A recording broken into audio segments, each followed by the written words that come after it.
Well, for those of you that might be guests with us, once again, welcome. Here at Trinity, before we get into the sermon, we have what's called a Worldview segment. Let me explain why we do a Worldview segment.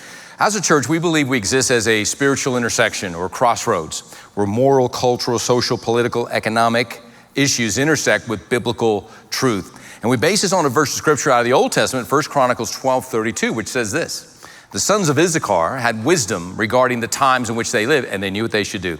So we believe Christians today need to discern the times in which they live for many reasons, but two in particular.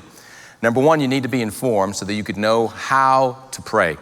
So that number two, you can be empowered to act, to do something to make the world a better place. And so here at Trinity, we're not simply trying to grow a church, but grow the people in the church. And it's more about having more of God as opposed to having more people. That is what we need to be about.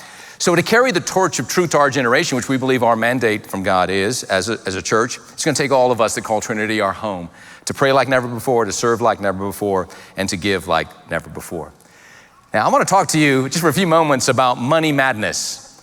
You know, when it comes to certain things make people crazy. Plato said love makes you crazy.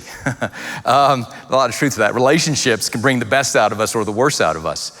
Politics can bring the best out of us or the worst out of us. And money can bring the best out of us or the worst out of us. Money is a revealer, and it says a lot about who we are and about what we value.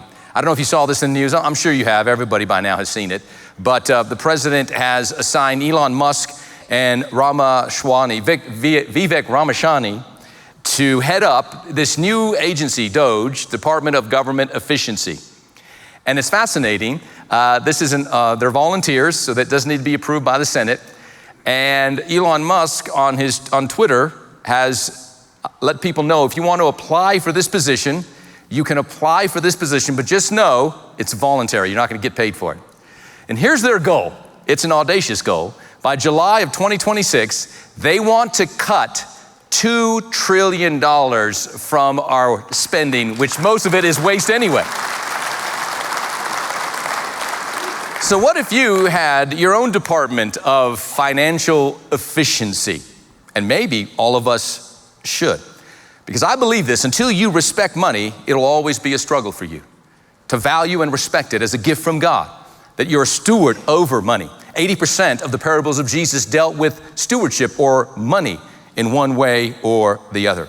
And your relationship with money is like any other relationship in your life. It demands respect, attention, and intentional care. If you treat it carelessly, it will become your master. If you treat it wisely, it will become your servant. So kind of picture a wild horse. You can either learn to ride it and respect the power of that horse and become more skilled in your riding, where you are holding on to the reins, or that horse will drag you every which way. Money has that ability and that power in our lives. And all of us should be striving and believing God for financial freedom. That's why we have our Financial Peace University here at Trinity. And I want to encourage you to sign up and to be a part of it.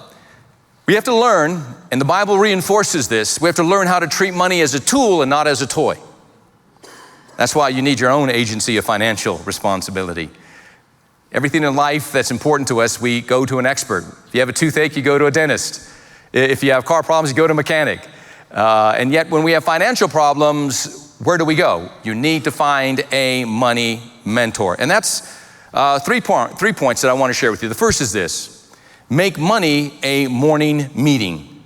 What do you mean make money a morning meeting? Start each day by checking your accounts. No more financial hide and seek. Track every dollar like a VIP guest at your own personal party. Create a ritual that turns money management into a choice instead of a chore. You know, here at the church, we track every single penny. We have a CFO that's qualified. We have an independent audit every year. We have a board of elders that approves the budget. We have administrative elders from the board of elders that meet every month with our chief financial officer, and they go over the financials. Every penny that's spent, every dollar that's spent, all the money that goes out, there has to be a receipt. It's tracked. It's verified.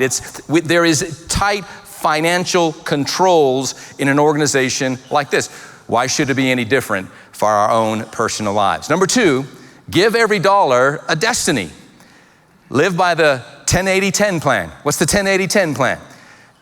Save 10%, tithe 10%, and live off of the 80%. Stop letting money be a drifter in your life. Create specific accounts for specific purposes, hence the 10-80-10 approach. Think of your bank account as a GPS. Give every dollar the destination that it absolutely, positively needs. And then finally, number 3, treat your wealth like your health. And what do I mean by that? Well, schedule regular financial checkups, just like you should and you do with your doctor visits. As I mentioned, find a money mentor, find a financial advisor.